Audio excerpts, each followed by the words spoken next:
Hey guys, if you're seeing this, I'm sorry. That means you've missed the live. I don't know, there's one person on here, so hello, one person. Everybody else seeing this particular part of this video is on the replay. How are you guys doing? Hey, Nate's Mountain Homestead. Hey, the Garden on Gemstone. Hello, how are you? Hey, Michaela, Ashley, Circle S Farms. The Heathstead, my wonderful wife. Hey, the Tinker's wife. Bethany Urban Farm, Serenity Meadow Farm. So many farmy friends. So many farmy friends. Mm-hmm. How are y'all doing? Oh, goodness. 7 o'clock snuck up on us tonight. 7 o'clock sneaks up on us every Sunday. That is true. I think it snuck up on me a little extra tonight. I just completely had lost track of time. Well, we're glad that you haven't finally seen caught any us. moderators yet. Ooh, y'all don't run amok. Don't say that. Thank you, Darlene. At least I assume you're talking to me, unless you're calling Sweet Maya beautiful. There's the Waltermans are here. Hey, sometimes that happens. Don't knock them. I call you beautiful. That's true. No, I did not cut my hair. It's back there. It's just pulled up in a mess.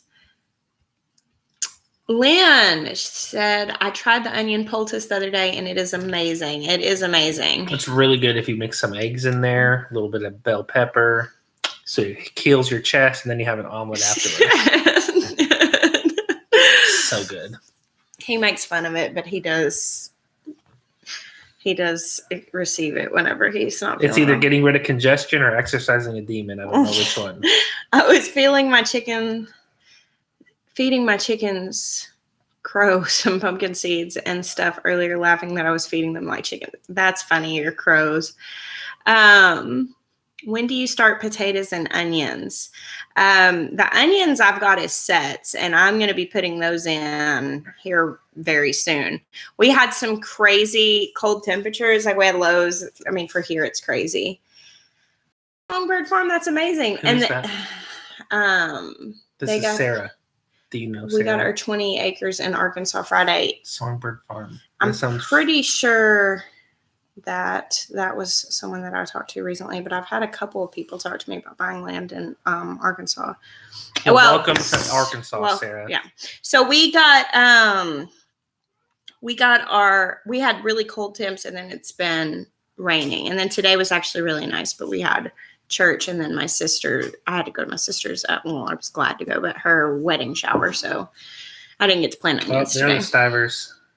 Hey, Stivers. There's Bare Bottom Acres. Yeah, a lot of people commented about the mustard poultice after I posted the onion one, and I thought that was really interesting. I'm going to have to look into that.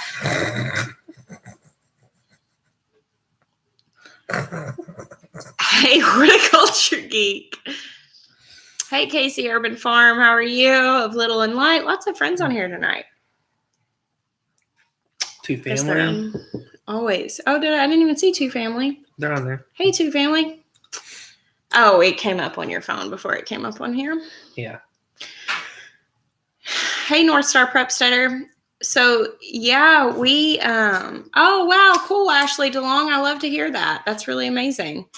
We've had a lot of people sharing photos on the book club page about like buying locally and stuff like that. It's really amazing. I love it. Do you move your starts outside 2 weeks after your estimated frost date, as well as check out the forecast, trying to determine when to start some seeds? Okay. Lindsay, what I actually do is I get down to, I usually don't ever go before the estimated frost date. I usually wait till after, but at that point I just keep an eye on it. I really start hardening them off a couple weeks before, moving them out during the day, and I keep them closed up if need be. And if it's going to be nice and moderate overnight, I'll leave the greenhouse doors open and really just start moving them out that way. I probably wait a couple of weeks. Really, it's just whatever the 10-day forecast says is when I'll move them out. What? It's a super chat that's coming. Oh, yummy. Thank you for the super chat. Lasagna. What are you? Oh, I'm actually going to make lasagna this weekend. We were just talking about it. Sweet I'm also Maya going to be is taking not a a fan of religious fast on Saturday to get myself holier and closer to God by abstaining from the lasagna. He doesn't like lasagna, but I'm making it anyway. And I'm really looking forward to it because I'm going to do the whole thing from scratch. I'm going to make the cheese and all that stuff. So, when are the alpacas having babies? We're not 100% sure. They should be sometime in the fall, according to when they were bred, but I don't know who all was bred. Hey, the Rooted Wanderers. Lauren, how are you? Ooh, gnocchi. That's fun. We will not be at the planning festival in May. We're not planning on being there. Yeah, I don't think we're not doing just a whole lot of traveling this year. We have 2 events, which we haven't announced this yet, but there are 2 events that I know for sure that we're speaking at, which are Mother Earth News Fairs. Other than that, we don't have any speaking engagements. I believe that we are planning on attending HOA. That's like the one thing that we're going to like recreationally. But other than that, like I don't know what plan. We don't have anything else on the calendar, and we're really trying to focus on very efficiently doing our farm this year. Yes, it is. Hardheads Homestead. What is what? Please say one of those is at Polyface. Yes, Polyface. Nashville in May and Polyface in July. So those are it. That's all we have on the calendar right now. If something else comes up, we can obviously the Shindig. Yeah. Obs. If something else comes up, then we will discuss it and all that stuff. But we were really hoping to not do much traveling this year. If you could grow one thing that wasn't tomatoes, what would you grow? That's such a hard question. Gotta get that cash free. That's a hard question because that we are like, we're really trying to grow food for sustainability this year. And so we're growing a lot of things like potatoes and some different things that are just going to be like really, filling up our pantry and, our root cellar, which we don't actually have a root cellar, but we're actually turning an area downstairs into a root cellar. So it's hard for me to say if I could grow one thing other than tomatoes. I really enjoy okra. Like that's something that I only really eat when we grow it. And I miss that. So maybe okra. I don't know. I also love melons. It's so I don't know how to answer that. Basil. But I love basil too. Yeah, it's so hard. Are you all gonna play something soon on guitar? I don't play guitar. I don't know, Andrew. Daniel's coming this weekend, so chances are good that the guitar will be played. Usually the thing is I play the guitar when I'm worshiping. Usually when I'm worshiping, I'm not turning the camera on. So. Sorry, someone was asking about what we're going to in Nashville. We are going to be speaking at 2 Mother Earth News Fairs. One's in Nashville in May. We don't have all of it completely nailed down yet. This is like the first time we've said. Yeah, we really haven't talked about it. We still have to talk to our contact the 20th of this week. Oh, really? Yeah, you didn't respond to the email, but you did. Okay. Yeah. So, anyways, we'll nail all that down. But essentially, we have a loose, hey, we want you to come. We're like, okay, we'll come. Okay, cool. So we're nailing it out. We might not should have said anything. So Polyface in July and Nashville in Tennessee. Do you have a buck pen? Been very wary of getting one. I would love to see what you guys do. We have our bucks in like a separate yard, which right now we only have one buck and he's in with a female because you can't have them alone. And so we are going to be having like a separate yard for them, but it won't be like a small pen. It'll be. Yes, Ramblin' Rose's Cottage, the tickets for the Shindig, except for the meal. So the meal Friday, the first night is the meal, and that's a separate ticket. I think it's $12, and then there's a general admission for Saturday. That's $10. The Saturday ticket we can even take tickets at the door, but the meal will have a cutoff. I don't know exactly when, so we can get all that squared away as far as numbers. Shannon Sweely, dipping my toe into urban homesteading in California, loving your content. Well, thank you for the super chat. And I think that's wonderful, doing some urban homesteading. I saw a question up here I was going to answer. I hope that you get to come, Rose. I would love to get to see you. Send you home with some plants for that new garden down there in Tejas. By the way, that devotional you did a few days ago was such a blessing. Thank you, Lindsay. I'm so glad to hear that. It's in the summer, Angel. I don't know it off the top of my head. I will make like a formal announcement once we get it all nailed down. How soon and how can you tell if a first freshener is pregnant? Blood test is the most surefire way to tell if your goat is pregnant soon. Otherwise, you're going to speculate right up until the end. And goats look fat sometimes. So, North Star Prep Stutter, what is your favorite basil?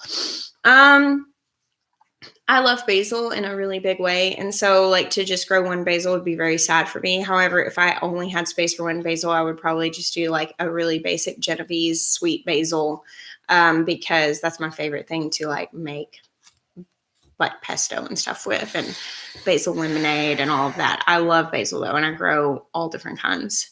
I actually started my seeds yesterday, and one of the things that I started to sell at the Shindig was like a basil sampler, and I had these little 6-cell containers from Bootstrap Farmer, and I put a different kind of basil in each one. So that's pretty cool. And I'm going to sell those at the Shindig because I was trying to really, in starting my plants, I was really trying to start things that would kind of like allow the people who bought plants from me to kind of grow along with me. The things that I love to grow. And so, yeah, I'm doing holy basil, which is Tulsi, and that's like for tea. It is edible and you make tea out of it, but it's not so much like a culinary basil. Like you're not making pesto out of that usually. And I am starting holy basil, but I also did the basil sampler is what I called it. I thought that was a cute idea. Hey, Homestead in the Highlands. Enjoy going to bed. Oh, good night. Oh, cool. Salon Girl Gardens. That's exciting. What seeds do you start indoors besides peppers and eggplants? Trying to figure out what seeds need more of a head start. Also, do you start cucamelons inside and how long before the frost? Lindsay, I actually started cucamelons yesterday, which in the past I've direct sowed those and I've started them. They take a while to get started. And so this is my first time starting them this early, but my hope was that I could transplant started plants by starting them this early.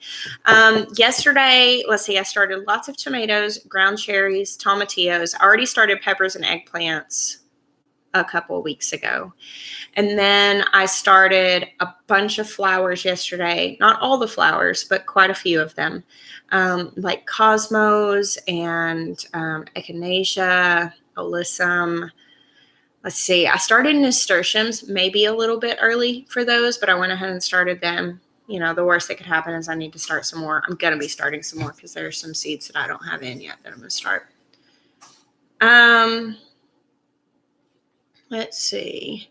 What should we not start indoors? I can tell you what I don't start indoors, Nicole. And I'm kind of the mind that, like, you can, I like to just, like, test it. And if, just try. I direct sow peas and beans entirely. Like, I don't start any of those. You can.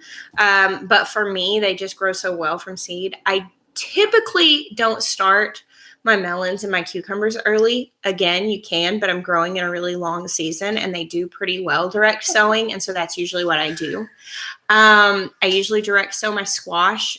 With squash, cucumbers and melons, if I do start them early for whatever reason, I usually do it in peat pots or something that I can just completely plant, or those little white bags that I'll use sometimes.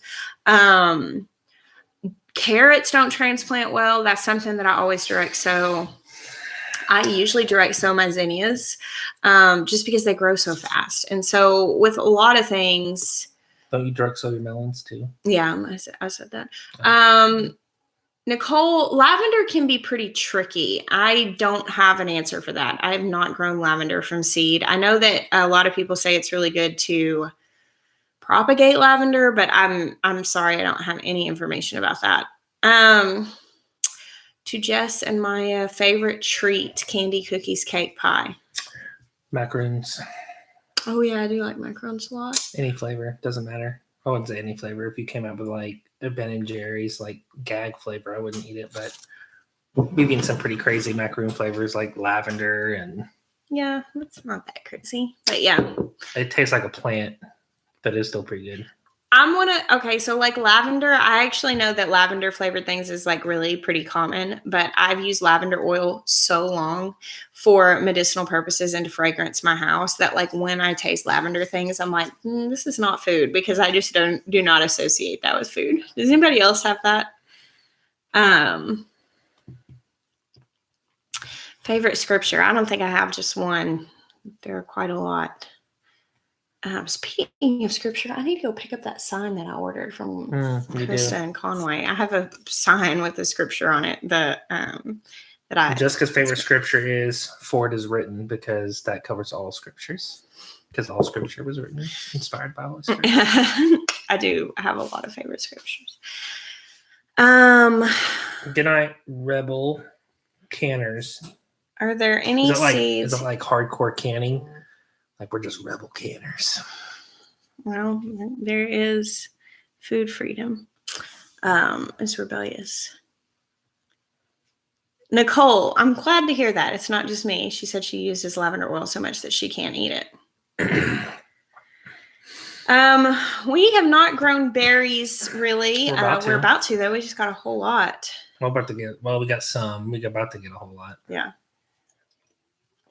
Yeah, we're about to grow a lot of berries. That unboxing video was just the first box of stuff. I'm gonna get that fish out of the oven. Yeah, it's pretty scary whenever some plants show up at your house and then your wife is Jessica Sowards and she goes, how do I plant this and grow this? I'm like, Lee's in trouble.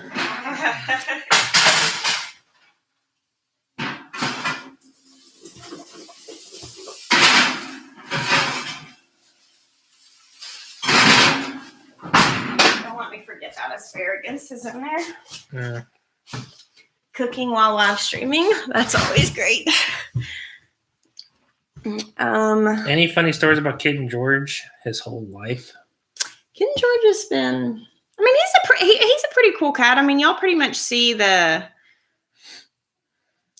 see his antics. That's how he is all the time. Now, I do occasionally get comments of people being like, I can't believe you leave that cat outside. One time Kitten George got hurt and we tried to bring him inside to like pamper him. And he was so angry at us, destructive. I'm talking like, and when we finally let him back outside, he literally like would not come near us for probably 2 weeks or something like that. He was so mad. Like Kitten George is an outside cat and he is happy to be that. He is not about, now Gary comes inside. Gary will sneak in any moment that he gets an opportunity. But then he runs out. I came home the other day and Gary was laying on the couch. So yeah, Gary is all about the inside life. Which of your dogs has the funniest personality? Con seems like he'd be hilarious. Yes, the answer to that is yes. Con is absolutely hilarious, and he's just very much your typical Dane personality, like. Completely not self-aware at all. What was they had a ratchet strap or part of a ratcheting strap and Con had it in his mouth and they'd been playing tug of war with it and he was running with it and Ace was running behind him like jumping around trying to grab the other end. Yeah, I looked outside and I said, Maya, what is this long strap they have? And he's like, oh, it's a ratchet strap. And he's like, I think the end's broken. And I was like, okay, because they have been literally playing with this thing every time they go outside for 2 days. They get it and they literally play tug of war with it. And it's this really long, and Con runs around in a circle with it trailing behind him and the other dogs chase him. It's really funny. They're super, super fun. Bear is really chill. Like like what you see of Bear The only thing you don't see is the fact that like he has like for real separation anxiety. So if like I leave Bear in the backyard and he can see me walk around the farm, he's very obnoxious, like wanting attention and wanting to be with me. Okay. Jess, where will you plant your clematis? I actually did a Google search to find out because I know because someone said you're pronouncing that wrong. And I was like, man, I've only ever heard people say that. Well, clematis or clematis, actually both are correct pronunciations, I learned. But now my mind is flip-flopping it. So I read that was like clematis. I'm going to plant some next to the front. I would like to plant one. I have like 6 different plants, and I would like to plant one in that bed right by the front and kind of train it up over the fence there by the front gate. And then Jeremiah's actually building another archway into the cottage garden area, and I'm going to cover that and probably along another fence. Dana Green, someone really wants to know how many goats you have. We have 13 goats now. Is that accurate? I think so. We actually just lost 12. one. We actually just lost a goat. Charity. We lost Charity this week. And that was kind of tough because I've had her for almost 5 years. We've had some pretty crappy conditions in the state. Yep. 5 or 6 days of straight rain, and then 4 days of warm, and then 5 or 6 days of straight rain, and then 4 days of warm, which actually we're literally about to have the same thing. So we've had 4 days of warm, and now it's supposed to start raining again. Yep. Yeah, it was hard. I think she got pneumonia, but like we moved her to the side, and the way that I usually, whenever they don't have any real clear symptoms like that, and it was not clear, like if it's clearly parasites, and we go ahead and like jump on that. But the thing is that like I usually will go ahead and try to boost their systems rather than attack if I don't know what it is to treat. And I wish I had just gone ahead and started rounding antibiotics on her. But it was really weird.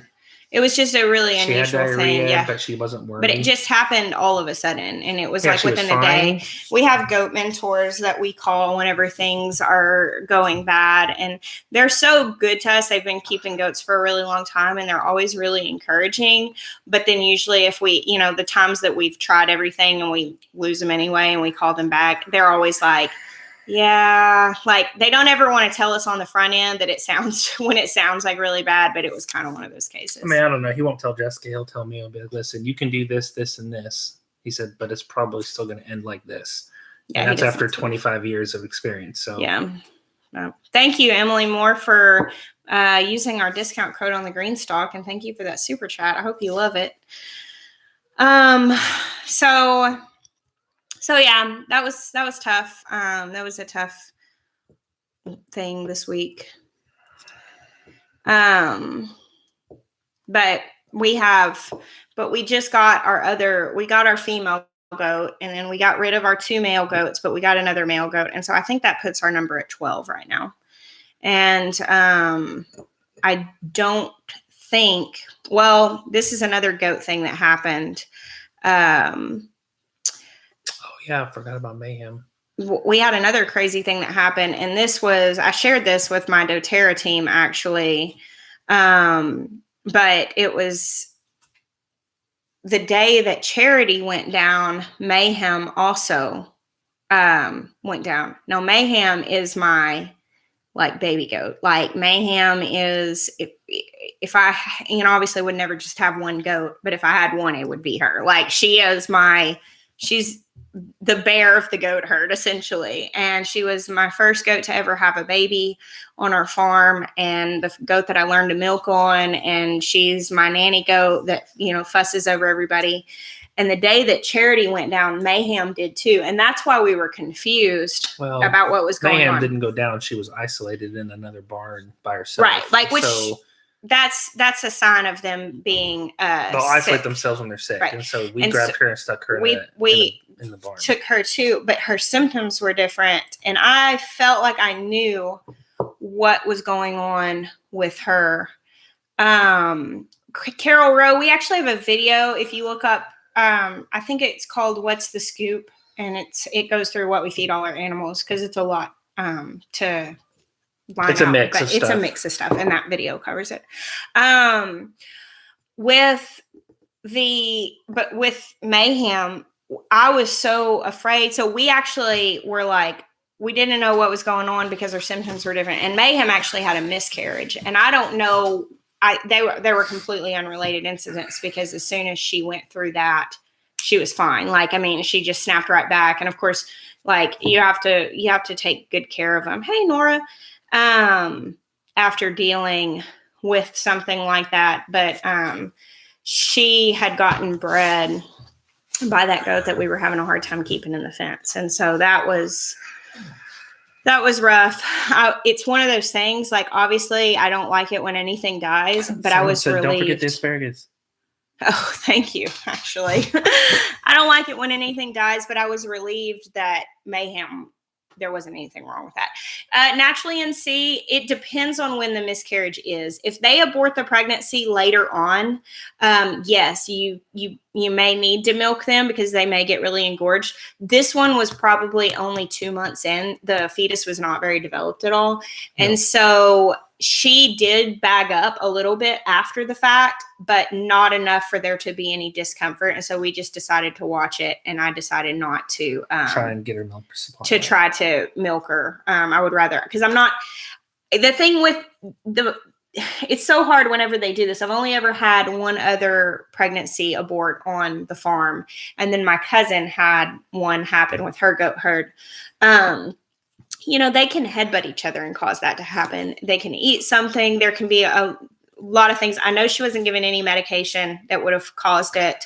But I did inspect the fetus, and I think that it probably aborted because there was something wrong with it. It was not right. And so I think that I just needed to let her body recover. Yeah, it was a little bit of a hard week. On that note, so. Where do you get your cucamelon seeds from?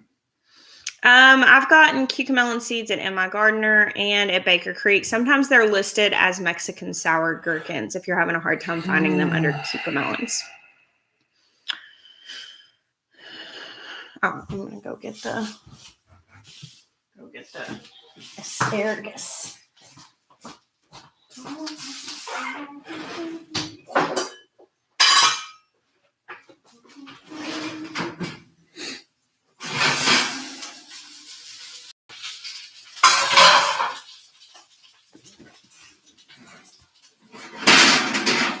Let's see. Any other questions? I'm trying to see. They're coming through faster on here.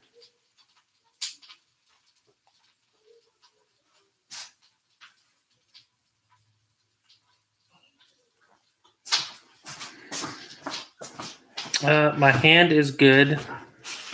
Just a scar. No other issues from that. What is the highest number of babies you have had on your farm at one time? Baby what?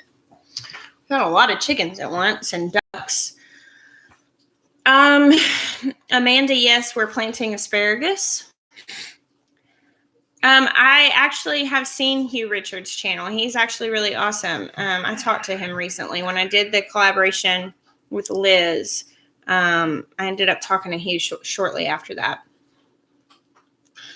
Have you ever tried wicking barrels? I have not. We have not had the alpacas long enough to do anything with them, but the plan was to use them for fiber, yes. We're not getting any new fowl until they ship the week after the Shindig. Yeah. Kimberly, yes, we must have missed your question, but you can ask it again. If we don't answer anything, guys, we're just missing them. They're going by pretty fast. Any good sci-fi lately, Sweet Maya? I've been watching Picard, and I like it. I think it's very well done, except it's slightly disappointing in a couple aspects. Like Star Trek has always been a staple of family friendly. Anybody can watch it. And And the Picard show, because it's on a streaming service, has taken some liberties to include language that is really just not normal for a Star Trek show. So that was kind of just like, I don't, it's almost like your grandmother saying a cuss word. It's like, that doesn't belong there. You don't.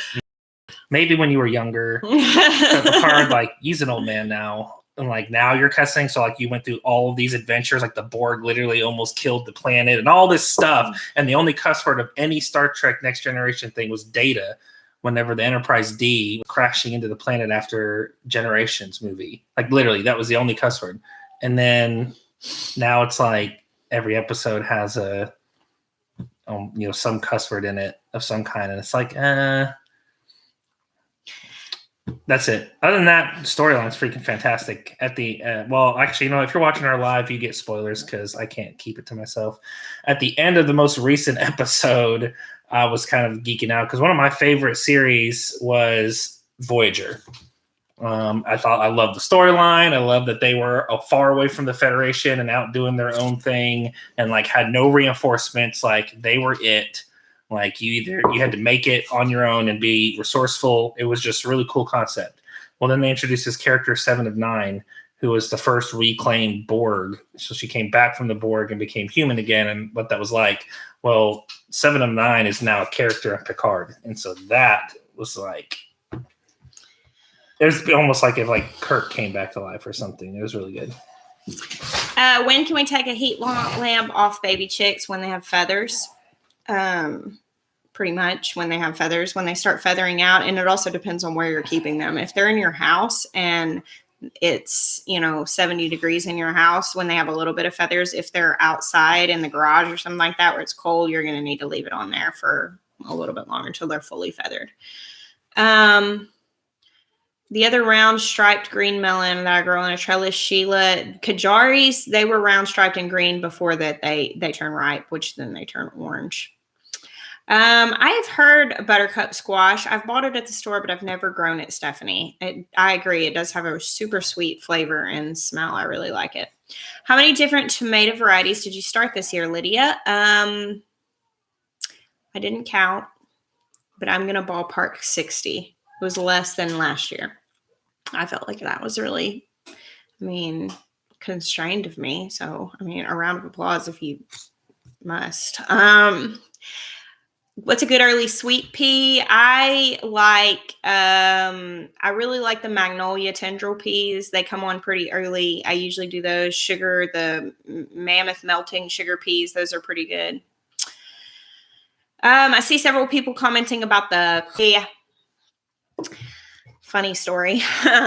So we did the first run and you guys bought all of them in less than 48 hours, which was, really cool. It was a really huge compliment to me. It was a huge blessing. I'm sure, Clyde was just like blown away.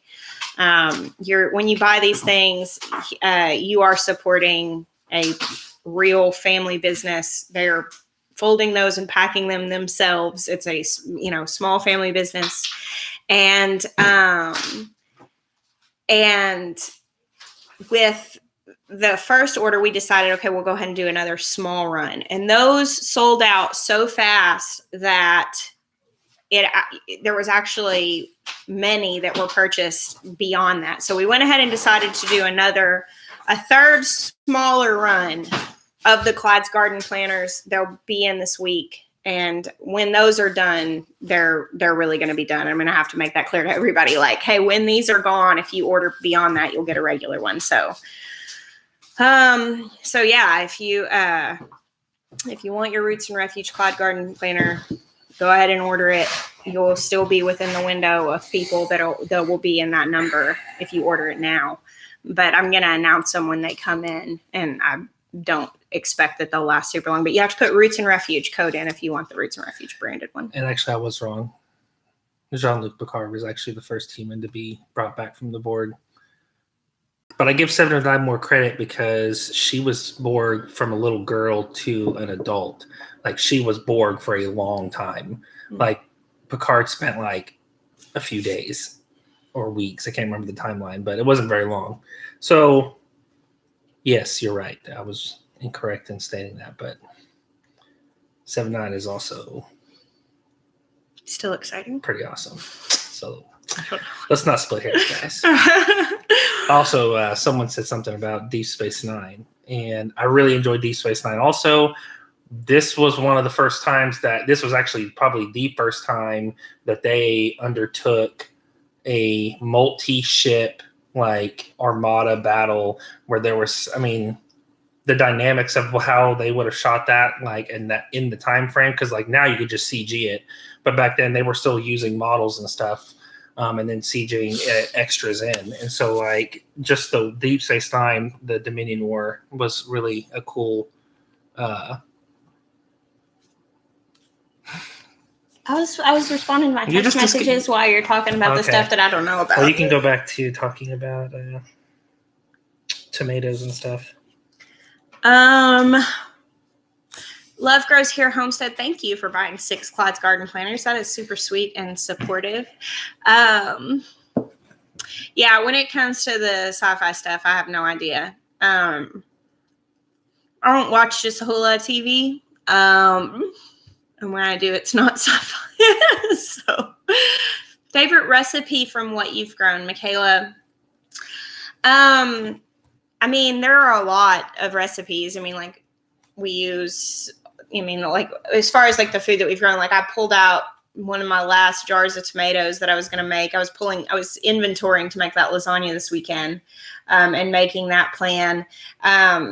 I mean, stuff like that. I mean, I'm using that all the time with lots of recipes. Now, I shared a recipe last year, and so you can find the video of it. I have no idea what it's called. I guess I need to figure it out. I think it's something about it. It says a recipe, but it's a recipe that's like these stacked and baked veggies, and it's eggplants, tomatoes, zucchinis, onions, garlic, thyme, and olive oil. And oh my gosh, it's so good. And you bake it down until it kind of like compacts and chars on top.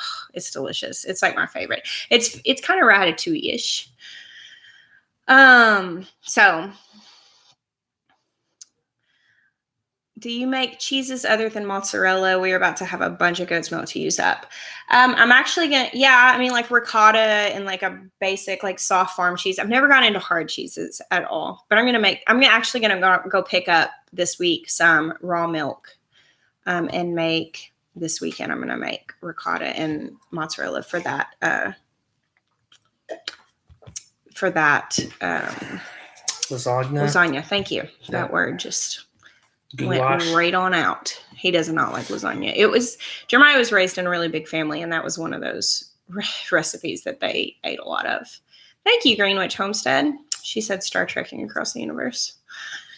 Have you ever had lavender Orpingtons or dark Brahmas? Getting my first in April. Would love any tips. Lavender Orpingtons, yes. I don't really have any tips specific to that breed. I mean, to me, they weren't any different than taking care of other chickens, but I've had both of them, and they are some of my favorite breeds of chickens. I love lavender Orpingtons. They're so voluptuous and beautiful, and Brahmas are really, really neat. One of my first chickens I ever had was a dark Brahma. Her name was Maud, and she was lovely. Maya does not like tomatoes. He does not eat any tomatoes whatsoever. He likes ground cherries, which are kind of similar, but they're not tomatoes. Does mozzarella from goat's milk taste very different from cow milk? No, it's whiter. And like I've only ever used really fresh milk, so I don't know. The thing is with goat's milk period is the longer it ages, the longer it's been in the fridge, the more goaty taste it kind of like. It just, I have like a really sensitive palate, so it can be clean and all that stuff, but if it's a week old, it tastes like a goat to me.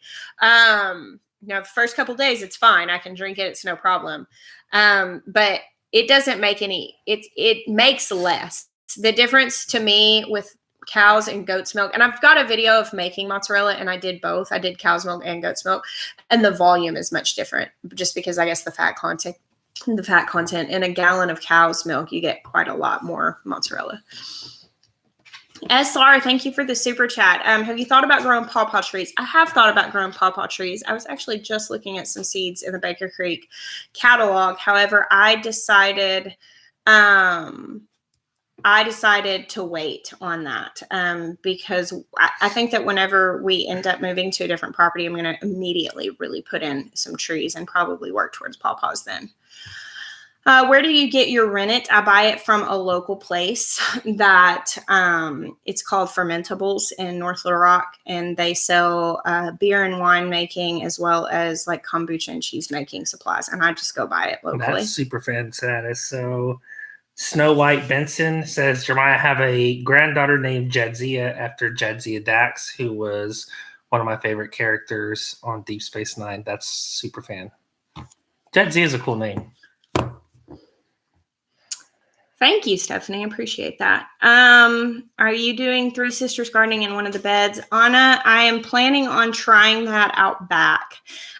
Tomorrow, you guys keep an eye out for this. The video will be going up of us preparing our first no-dig garden bed or garden out back. It's multiple beds. And then we're actually going to be doing another no-dig garden lower down. You can't call it beds. There's no bed. It's multiple rows. I think you still call them beds. I don't think so. What do you guys think? If you have, basically we have an in-ground garden and there are 3 rows that we've built up.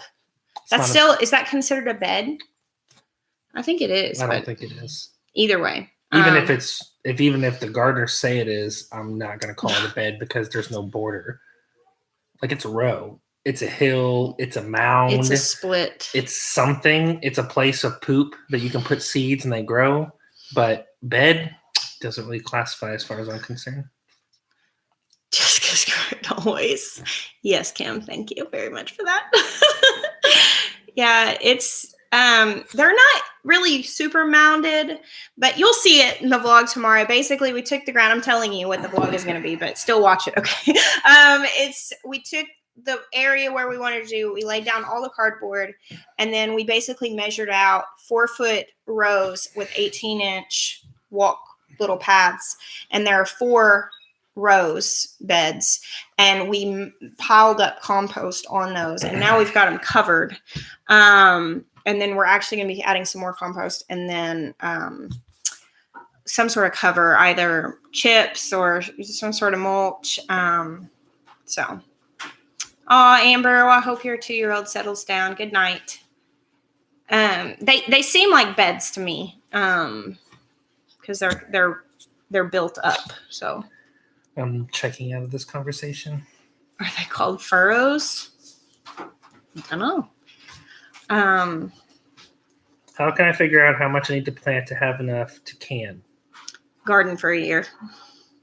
Honestly. I mean, like, garden this year and then you'll know. There are charts out there that you can look at where people say grow 10 plants per person, but I feel like there are so many factors. And to me, guys, this is like something that I have a hard time with the way my brain works. If you say to me, grow 10 plants for one person, like, and then I grow that and it doesn't work, I'm just like, farce. Like, you like, no, like, don't make black and white statements about something that is gray. Like, it's one of those things that, like, I can't do that. Like, I tend to over explain to avoid doing that. To me, there's just so many factors in that. What kind of plants are they? What are you canning? Like, whenever somebody's like, I want to can enough for the whole year. Enough what? Like with tomatoes, or you want to can enough diced tomatoes? Do you want to can enough diced tomatoes, tomato paste, tomato sauce, tomato juice, spaghetti sauce, and salsa for the year?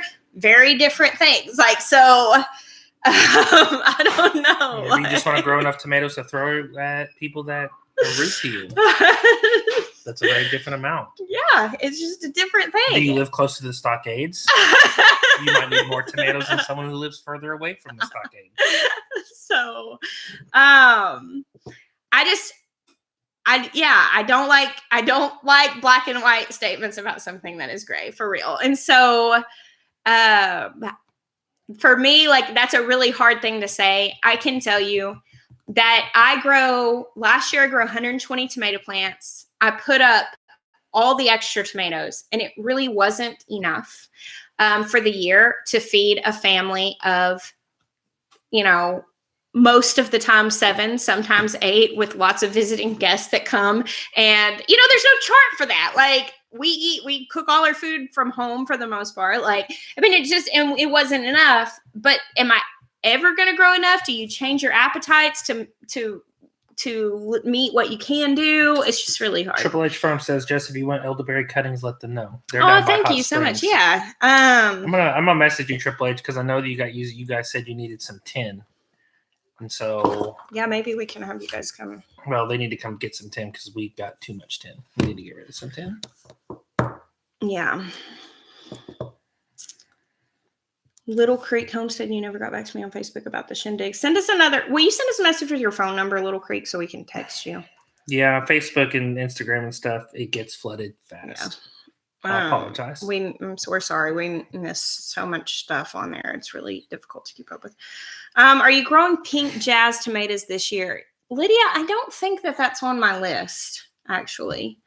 I'm growing a lot of this is something I'm doing different this year.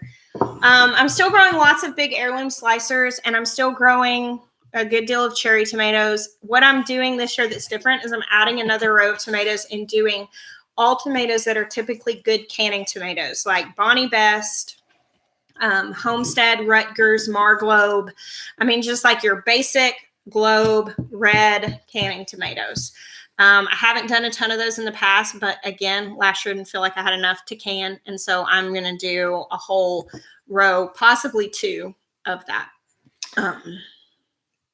Zach, I'm like Oprah Winfrey when it comes to tin right now. Okay. Everybody's getting some tin.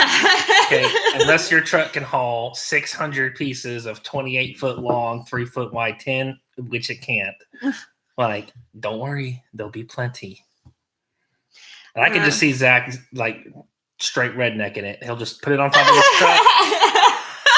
All right, 8 hours to Kentucky. I got this. I'm not stopping for any bathroom And I'm not stopping for any bathroom breaks because I will drink no water. Oh, man. Listen, I don't care who comes and gets the tin, but if you need to take it to Michigan, figure out how to get it to Michigan.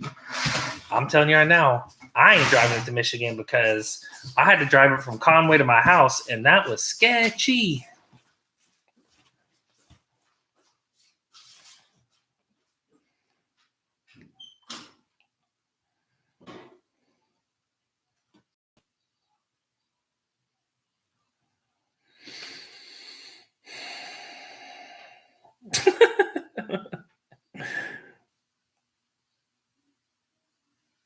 Well, I didn't say Michigan was so bad. I'm just not driving 28-foot long tin on an 18-foot trailer up to Michigan.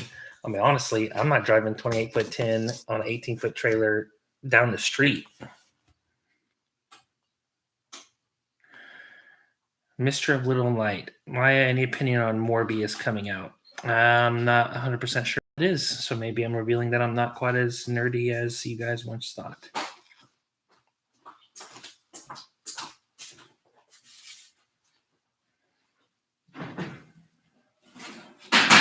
Maya, what is your favorite vegetable? Brussels sprouts. It's a vegetable. Honestly, Jessica has things so confusing right now. What? I said you just confused me on what's vegetables and what's not. Like, apparently corn is not a vegetable, and tomatoes aren't vegetables, and everything I grew up thinking was vegetables is not vegetables. So I don't know. Is a Brussels sprout a vegetable? It is. Okay, so Brussels sprouts it is. Yes, I get it. Corn is a grain. Okay, but I want you to walk right now. I want you guys to get off this live, go to your local Walmart, walk straight up to the first employee you see and say, hey, can you point me in the direction of the canned grains? And if they can get you to where you need to go, then by all means. But you probably walk in and say, where's the canned vegetables? And they'll tell you, well, the corn is over here in the canned vegetable section. I don't really usually like to make my diet choices based on what Walmart wouldn't lie to us, okay? Yeah, they're for definitely us. The best source for our dietary choices. The Walmart employees. Listen, every Walmart employee goes through extensive training on what they're selling. Everyone. Yeah, peas are definitely very carby as well. Yeah, I've actually never grown Brussels sprouts. Let's talk about prepping. That's what I'm saying. Walmart wouldn't lie to us. Of course they wouldn't. Why would they? Oh man. How often does Jess have you build something? Every time we meet husbands at meetups, they're always like, they shake Jeremiah's hand real hard and they're like, I have you to thank. And Jeremiah's like, are you thanking You know me? when people give you like that, Is that what's it's like happening? a joke, but it's not really a joke. You know when like you put on a few pounds and they're like, you've gotten a little bit bigger, huh? Poking fun. It's like joking, but they're really actually not joking. Like you really have put on a few pounds. That's what a lot of husbands are like. They're like, I have you to thank. No, I'm joking. I'm like, you're still squeezing my hand and you still look mad. I don't think you're joking. I'm using my discernment right now, and I think you're a little upset. Just saying. Christian Johnson. I will make a video telling which ones I ended up settling on. Dr. Witchy's, Paul Robeson, Blue Cream Berries. You can't be like that. It's too much, man. Just one time. Where are you from? Don't respond. Ask again in a few minutes. Now you got timed out by Walterman's. Gotcha. All right, man. I was about to tell you. We're from Arkansas. He doesn't. He's not. He's gone. He can still hear. He just can't comment. Okay. Black Beauty, Brad's Atomic Grape, Blue Beauty. Have you grown kombucha squash? I don't even know what that. No. Obviously, no, because I don't even know what that is. I've bought it. That doesn't count. Yeah, I haven't grown it. Do you have any good canning or food preservation books, blogs, or channel recommendations? Oh goodness. Let me make a more cohesive list of that. I'll do a video about that soon, about like good resources for food preservation. Because off the cuff, I won't cover it, I'm sure. Sherry, have you checked M.I. Gardner? I think he had Dr. Witchy's last time I checked. You can use the code JESS10 and get 10% off at M.I. Gardner. JESS10. How to cook Swiss chard. I've only ever just like sauteed it with like onion. That's really been the way that I've cooked Swiss chard. I've put it in quiche and stuff. We do not till inside of our garden beds. See, two family, that's actually right. Whole corn, like you eat on the cob, is considered a vegetable. The corn kernel itself is considered a grain, and midi grains, including popcorn, are also considered to be a fruit. That's interesting. I didn't know that about it, them being considered to be a fruit. I'm about to put them in timeout. Because they said that it's a Just stop. Okay. Corn is not a vegetable and a grain and a fruit all at the same time. We discussed this whenever we went up to Ohio, whenever we saw the cornfields. Remember? I need all my friends, all my nerdy friends to unite right now. What is going on right now? Is this the Q continuum and we can just make up whatever we want? Corn's a vegetable and a sugar and it's, whatever. We just call it whatever we want. There's actually science behind it. Triple H Farm, are we free this weekend? For what? Part of the weekend, yes. We actually are. It is the weekend.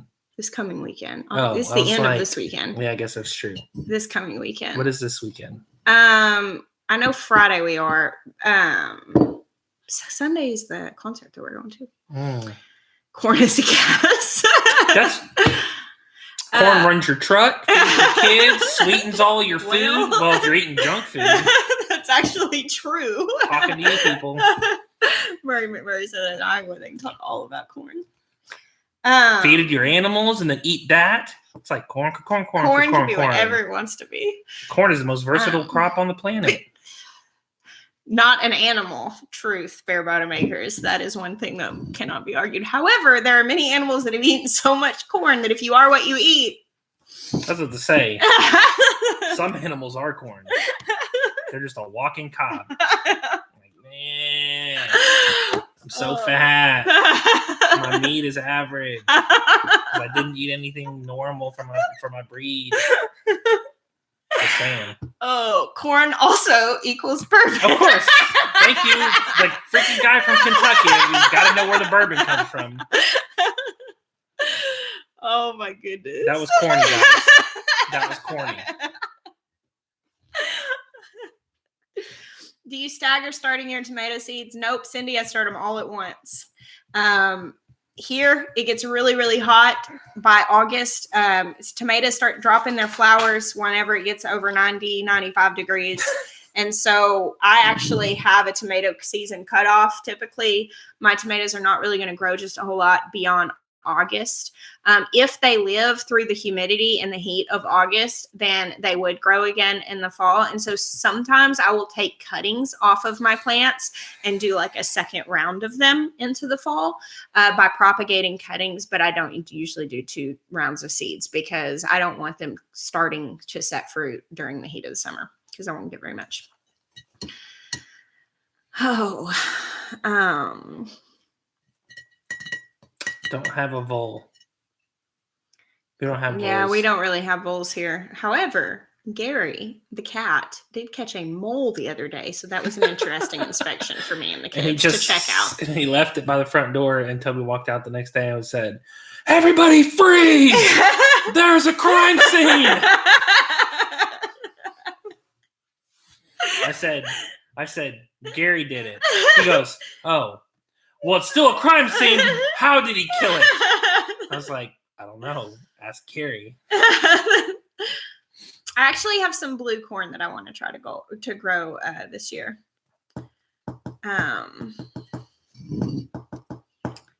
So we try shading your tomatoes this year, Jess. Try to extend your season a bit. I do have some shade cloths. Getting them installed has always been the issue. What I would really love to do, and I don't think that it will happen this year, we shared about wanting to do like a high tunnel. Eventually, I would like to do a high tunnel that we could put shade cloth over and have completely open during the summer and control the moisture on them. And I think that I could get tomatoes through till frost if I had that. Do you have any new projects for me coming up?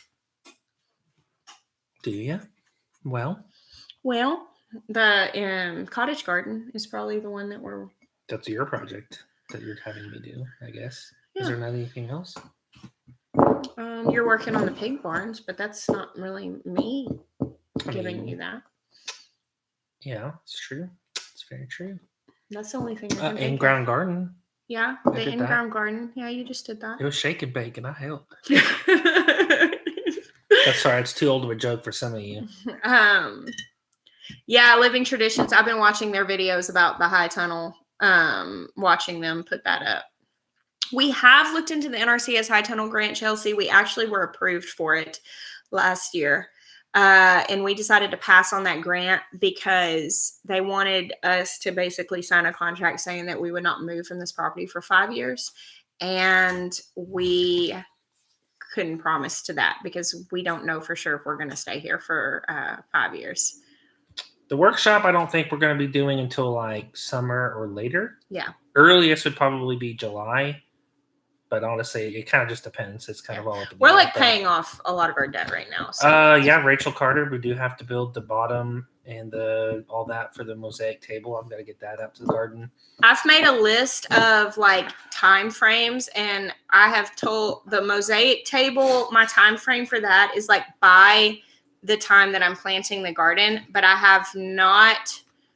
Will it be okay? Like I'm so like nervous about my table being okay. Okay, it's gonna. I haven't. The roof's not done on the. Well, the roof will have to be done first and basically water comes down through it, and I didn't want to put the table out there till the roof was done because I didn't want water coming down and pooling up on the table, and then if it froze, the water's not going to get on the table. Okay. Because I have to build the base, and I'm putting an edge on it, and we're filling it with resin. Oh, okay. So it'll be a smooth top, and it'll be protected from cracking. Yeah. So. Which I've never done resin before, but I'll probably do like a test. The table is on the list to be done by the last frost. That was all right. Current stuff that's on the list that we're knocking out. We're doing some videos about it. We built the next pig house that'll have our feeder pigs from the Mangalitzes, so they're being moved away from the breeders and the ones we're growing out for Jessica's cousin. And then once that's done, which that should be done honestly tomorrow. Roof on the greenhouse, roof on the pavilion. We started on digging the main lines for the irrigation, so the drip irrigation. And once we get all that hooked up, we'll be talking about that, how we did it, who we used, and different stuff. And I'm excited about that. I'm also simultaneously working on the in-ground garden. First step in that is getting the border established, the first one that separates the two gardens, so we know from there how to plan out the pathways and all that. I'm building a little tool shed inside the garden for all the shovels and sprayers and stuff. The roof Wagons. for the pavilion. I already said the roof for the pavilion. Then the Those are table. And this isn't really much of a project, but we have to put all oh wait, yeah, I forgot. Then in March we have to get the barn next door set up for brooding everything that's coming, because it's all coming at the same time. So I'm gonna have one massive brooding barn, which will be fun, I think. So I gotta get that set up. I've got to remodel the turkey house and get it ready for turkeys, but I've got more time for that because, I mean, how long are turkeys gonna brood? We need to look that up. Yeah. So probably sometime in April, though. I mean, if they don't even ship to the first week in April. So I probably got April to get the turkey house done. I got to build a new duck house because we have a bunch of ducks. Things that are happening. Yeah, you think you're getting done with your list, but then the list just grows. Monique, Allie, the heat mat that I'm currently using, the big ones are from Haas Tools. I put a link to it in my recent video. It's called Greenhouse Happenings, and there's a link to that in that video. I have smaller heat mats. I really like the one from Haas. It's big. It covers everything. But it covers everything, and you can put it on a thermostat, which I thought was really cool. But then there are some smaller heat mats that are on the Amazon board. And I have the grow lights that we're currently using are Hidden Harvest grow lights, and they're not on Amazon either.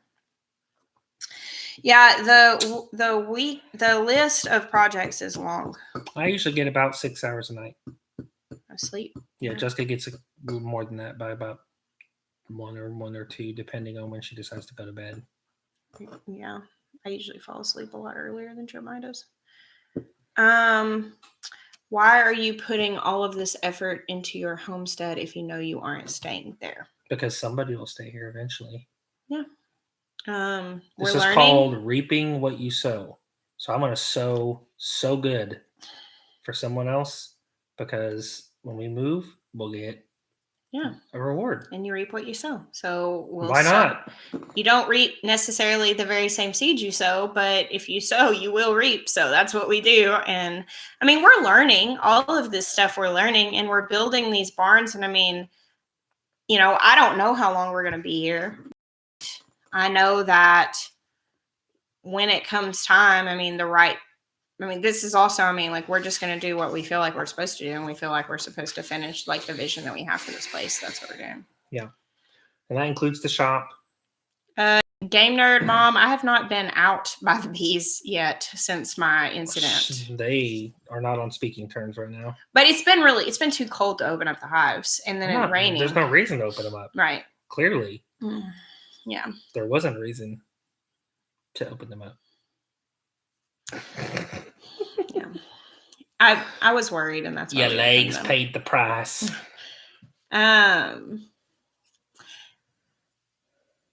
All right, guys, let's see. Well, let's go ahead and wrap this up because our dinner is out of the oven and getting cold. So, you ready to say goodnight? Come be my neighbors in Western Australia. I'll be honest, like... my friends who live in Australia posted a video yesterday of their bedroom, which was torn apart because of a spider that was under their bed. And I thought, come on, guys, that's a little bit of an overreaction. And then she posted a picture of the spider that they tore their house apart for. And it was one of these.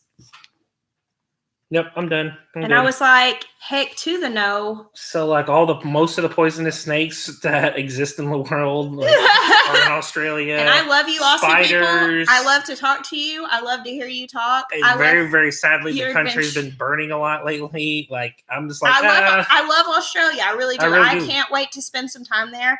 That spider, though, heck no. No. That is a big giant. No. Brown recluse, no. This would kill 1,000 brown recluses. Like, what is it called? Okay, this is hilarious. Look at their house. They took their bedroom apart. And I was thinking, she shows her husband, and she's like, and here's my gallant hero. And I'm like, come on, guys.